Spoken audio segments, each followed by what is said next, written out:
Welcome to the From Lab to Patient, Garage to Market podcast with your host, Phil Crowley. In each episode, we will discuss professionals serving the tech startup market and the various issues of importance to those companies.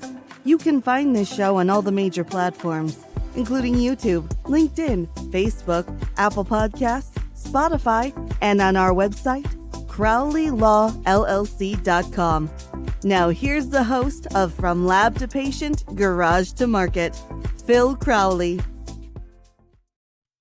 Welcome, and thanks for tuning into our podcast. We focus on speaking to and learning from individuals who participate in the life sciences and technology startup space. Today, I'm happy to welcome Wayne Barz, the Chief Investment Officer of Ben Franklin Technology Partners of Northeastern, Pennsylvania. This is a member of the four entities that make up the Ben Franklin network in Pennsylvania, which is one of the largest, if not the largest, group of technology accelerators in the United States. And I must say, some of the most successful. I'm also very happy to be a member of the board of directors of Ben Franklin and get to work with Wayne frequently. Wayne, welcome. Thank you, Phil. It's great to be here. It's a beautiful sunny day in Northeastern Pennsylvania. This is terrific. Well, Wayne, your expertise and your experience in this area is one of the key drivers of helping young companies, young technology companies grow and succeed. And how did you get started in this? What inspired you to take this particular pathway? Would you believe it was an accident? I got started by joining into the economic development ecosystem generally back in the late 1980s. Pennsylvania, lots of other Northeastern states were suffering from deindustrialization at the time. And when I got out of college, I went to work for an economic development corporation in the city of Allentown that had just purchased a couple of old Mack Truck manufacturing facilities. And the plan there was to turn one of them into a business incubator. And my first job was to figure out what a business incubator was and how it could fit into that giant old industrial building. And I've been working with in the economic development community, but also with startup companies of all types ever since then. Well, that is terrific. And then for the past 5 years, you've been the Chief Investment Officer at Ben Franklin Technology Partners of Northeastern Pennsylvania. Tell me what's involved in that and how you view companies, because there are companies out there and innovators out there that are interested in taking great ideas from the lab to the patient, from the garage to the marketplace. And it seems to me that Ben Franklin has a very important role in facilitating that process. But how do they get involved and have the good fortune to become a company within an accelerator like Ben Franklin? Yeah, well, most founders find us these days. I'm sure we'll unpack it a little bit, but Ben Franklin has been around since the early 1980s. And it's across the state developed quite a reputation. And so if there is a tech-oriented founder in Pennsylvania or even in the surrounding states that are thinking about starting a tech company, really everybody in the ecosystem, all of the attorneys and accountants and all of the other economic development organizations point those people to us or one of our partner Ben Franklin's elsewhere in the state. What's nice about the program, I think, in terms of public policy and from the state standpoint, when the Ben Franklin program was created, they really decentralized it. And so 4 separate Ben Franklins, as you alluded to, each cover a different part of the state. Ours covers the northeastern quarter, essentially, so 21 counties. And within that region, I lead a team of 8 staff members, professionals that are looking at a couple of hundred startups every year, considering them for investing and how we might be able to help. What does that process look like from the internal standpoint? I mean, 200, looking at 200 companies, and how many do you invest in? Probably end up investing in 25 to 30 of those. Hmm. So there's a screening process for sure. And it starts with the team that's in the field. So there are 5 on our team that we call enterprise developers. These are people that are out, they reside in and they work in various subparts of our region. And so they are plugged into the community of all of the different economic development organizations, all the places that startup founders might appear.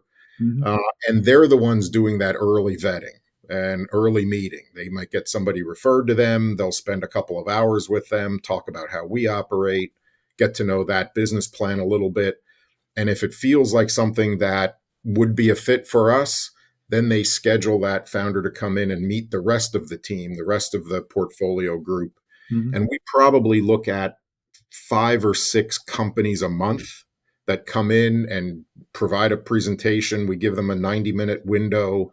Hmm. They run through their pitch. We ask a lot of questions and they leave. And then we talk amongst ourselves about, is this a good fit for the portfolio?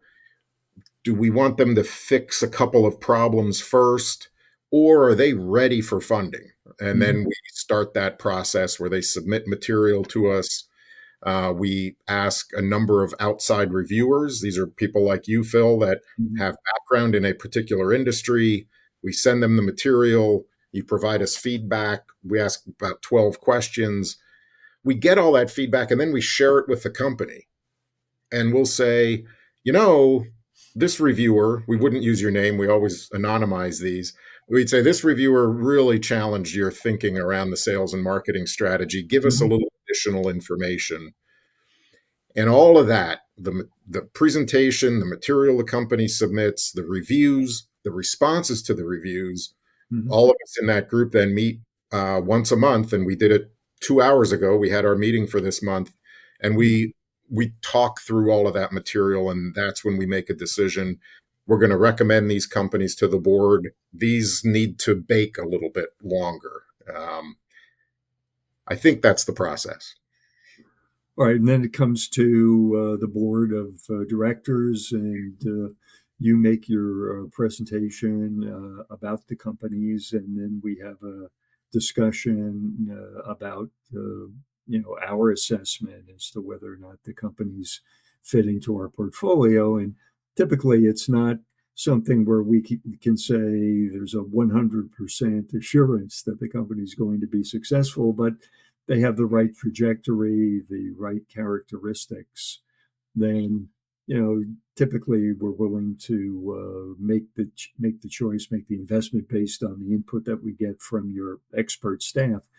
Are there particular issues that you find companies stumble on, and that companies that are going to apply to Ben Franklin and other accelerators should look to fix and focus on before they come to you or some other accelerator to seek membership in the accelerator or investment? There are lots of places that the founders' stories can be weak and have holes.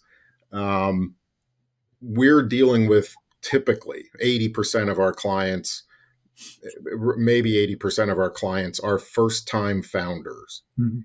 And so they don't know. It's like they're on the first or second move in a chess game. They don't know how that game is going to play out.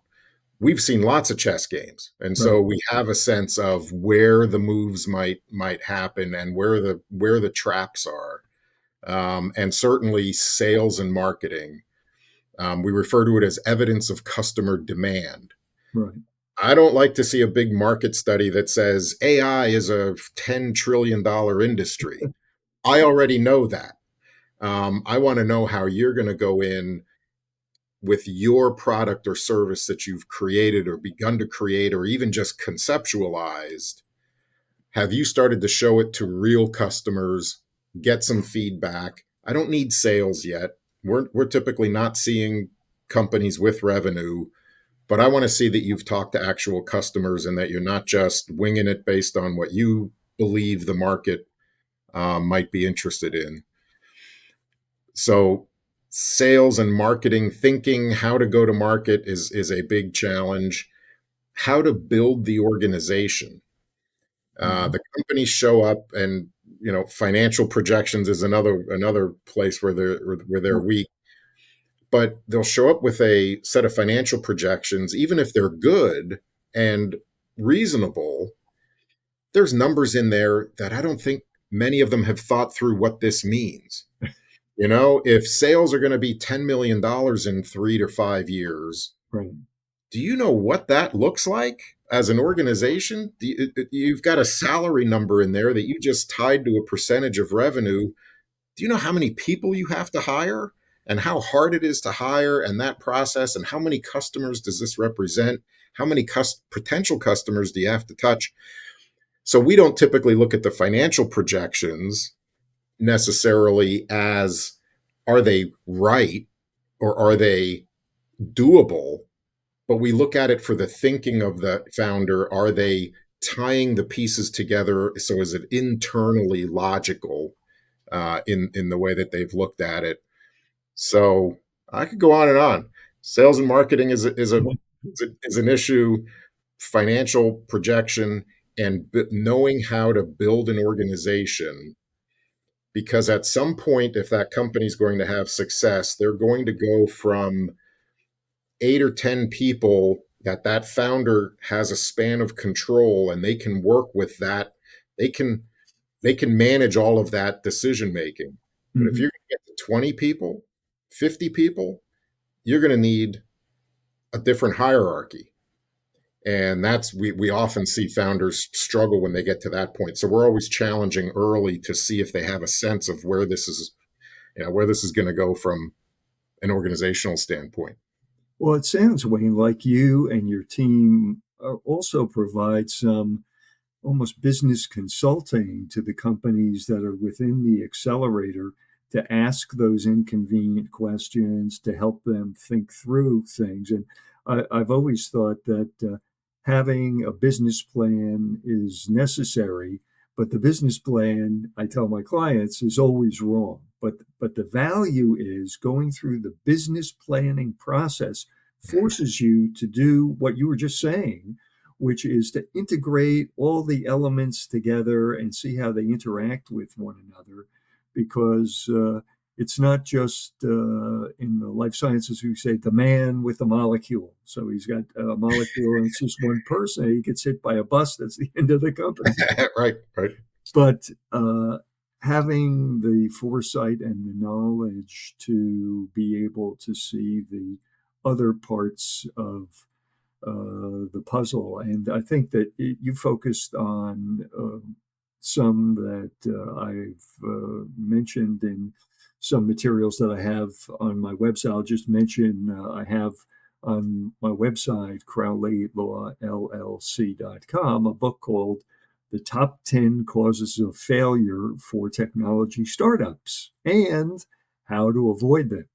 And I think the things that you were talking about are right in the center of that, particularly looking to create a multi-talented team that can do things, that create someone with business and sales experience, someone with experience in finance and financial reporting, and then people in other areas that can take from the founder or founder group some of the day-to-day requirements so that they can think through things and provide strategic direction and think of what's going to be the next step that the company has to take. How do you and your colleagues interact with the companies in the accelerator? You have regular meetings, or is it just ad hoc whenever you can get together? It's a little of both. It depends on the founder. I mentioned that many of our founders, probably a large majority of our founders, this is their first time. Mm-hmm. And so they haven't been through this before. They tend to need a little bit more attention. But then we also have other founders that have been through it before. They've exited a company and they come back to us for the network that we have and capital, but they don't need as much attention. Mm-hmm.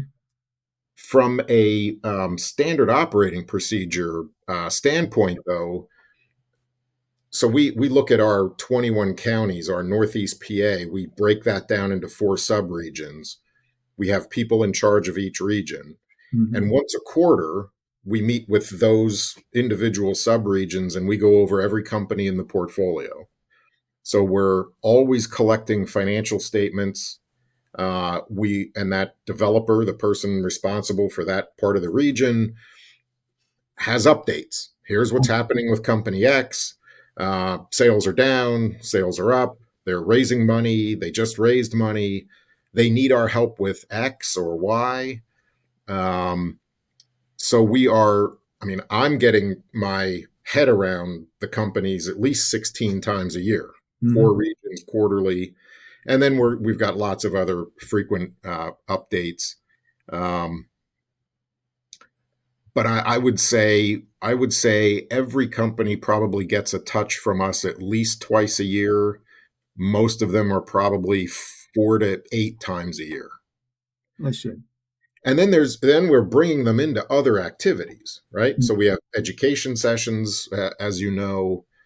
We've recently launched. We'll be launching our 3rd cohort of a mentorship program. So we've hand select the founders who we think would benefit from having a 6-month semi-facilitated engagement with a successful entrepreneur from a related kind of an industry. And we're touching base with them all the way along that way. We're continually looking for potential clients or investors to introduce the companies to. And so that always involves, hey, can you send me a current deck? We take a look at it. Maybe you want to fix this? And so there's that constant. It's a frequent. I refer to it as a big love hug that we put around the companies, and I think it separates us from other economic development organizations we've been around. Mm-hmm. There are lots of economic development organizations out there that have funding programs, and sometimes it's easy to sort of slip into that just process the paperwork mentality. Right. That is not how we behave. With these people, some of them are in our portfolio for 20 years. If we end up with equity investment in a client in 2008 and that company hasn't exited in 2024, well, we're still meeting with them at least quarterly. Mm-hmm. We still have a financial stake in them. And as I'm sure we'll talk about here, all of this is meant to drive jobs in Northeast PA. All right. Well, I want to follow up on that, Wayne, but before I do that, I'd just like to give a bit of a description about Crowley Law LLC and who we are. We are passionate about helping innovators in the life sciences and in other technologies realize their dreams, to take great ideas from the laboratory bench to the patient's bedside, or from the garage to the marketplace, to use technology to enrich the lives of thousands or even millions of people. We're a group of 4 very experienced lawyers, and our claim to fame, if you will, is that we give big firm experience and service with the care and attention that you can only get from a boutique law firm. As I mentioned earlier in the podcast, we have a website, crowleylawllc.com, that has a wealth of free resources that you are welcome to enjoy, including the book, The Top 10 Causes of Failure for Technology Startups and How to Avoid Them. They cover some of the issues that Wayne has alluded to, and some other issues as well, with some comments that readers have told me have been helpful in their developing their thinking. So if you have issues around forming your entity or improving your entity, raising money, all of the factors that make uh, a successful startup, please contact us. You can reach us at info@crowleylawllc.com. We're here to help. All right. And I'd like to get back to your focus on manufacturing because sometimes people think, well, manufacturing, there's no technology involved in that. But as you were mentioning, I think Ben Franklin has been very successful in helping to retain manufacturing jobs in Pennsylvania in the face of competition from many other states. Yeah, and working with existing established manufacturers in Pennsylvania goes back to the root of the program. Again, we were created back in 1982. And Phil, I think you and I remember, I don't know how many of your viewers will remember 1982, but it was not a good economy. And it was especially a bad economy in states, the Rust Belt states of Pennsylvania, Michigan, Ohio, New York, et cetera.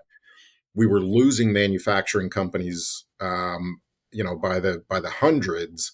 They were moving to the south. They were moving into Central and South America, partly to get out from under the labor union negotiations that were such a challenge for them.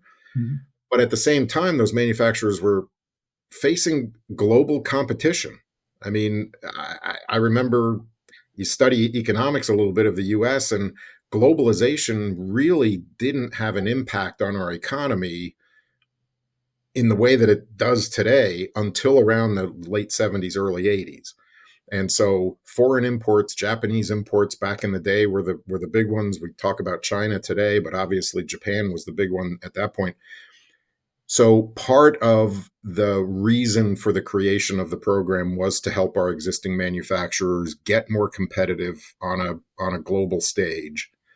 And we do that by connecting established manufacturers. These are big 100-year-old companies Mhm. in some cases, connecting them with university expertise, with private industry consultants that can help them solve a problem that they present to us as being a challenge, and that can help them get more competitive, cost effective, or grow the top line. And those are grants. So we provide small amounts of money to them. $25,000 is the top end of those. But it is impactful, especially for the small manufacturers that might be automating some manual process today. Mhm. I have 46 people, small manufacturer that needs to automate a process in order to reduce cost. Um, we help to implement ERP systems to better manage supply chain for those companies, all sorts of different types of activities to make them more competitive.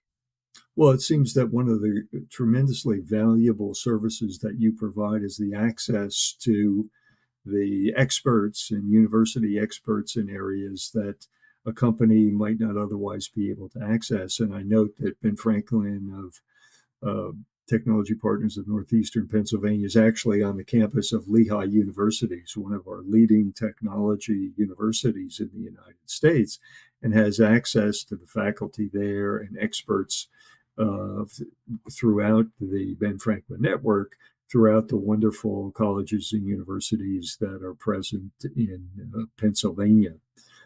But with respect to those manufacturing jobs, what are the sorts of things that you support and that can be fairly simple, but can really move the needle in terms of making a company much more attractive, much more competitive?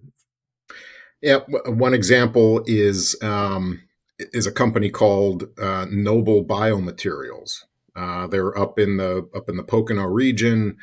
This is a company that we actually helped when they were a startup. So we helped get them up and running. Mhm. They've grown significantly over the years, and then they came back because they were still using a very manual process. For instance, that what the company does is it um, impregnates fiber and fabric with nano silver material. Mhm. And so this has an antimicrobial effect. as they've grown this business, they've sold a lot of their material through the supply chain to the military, et cetera. But this was still a very manual process, terribly inefficient, a lot of waste in the water and the solution that they were literally in a lot of cases hand dunking this fabric in. We connected them with resources at Lehigh University and industrial engineering department. Sounds simple, but they came up with an automated roller system. So now this fabric can continuously feed through a bath. You get the worker's hands out of that chemistry, much greater uptake of material into the fabric. It dramatically changed that company's ability to compete. So that's an example of one of the ways that just because we knew some people at Lehigh, and we had a little bit of money to throw at that kind of a problem, I think it significantly helped that company.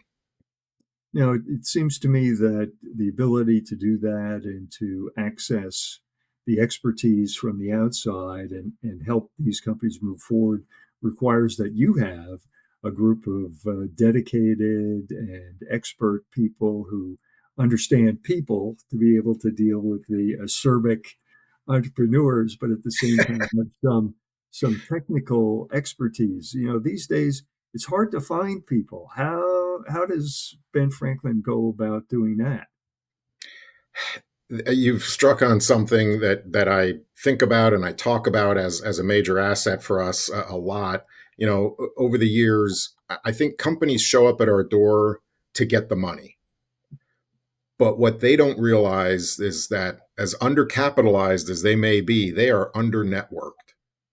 And that is something that we have focused effort and staff time on over decades to reach out to professional service providers like you, Phil, in intellectual property, in other corporate law, venture law, in the accounting field, capital raising, sales and marketing professionals, and not just consultants, but also cashed out entrepreneurs, or near retirement senior executives, that like being around these startup tech companies.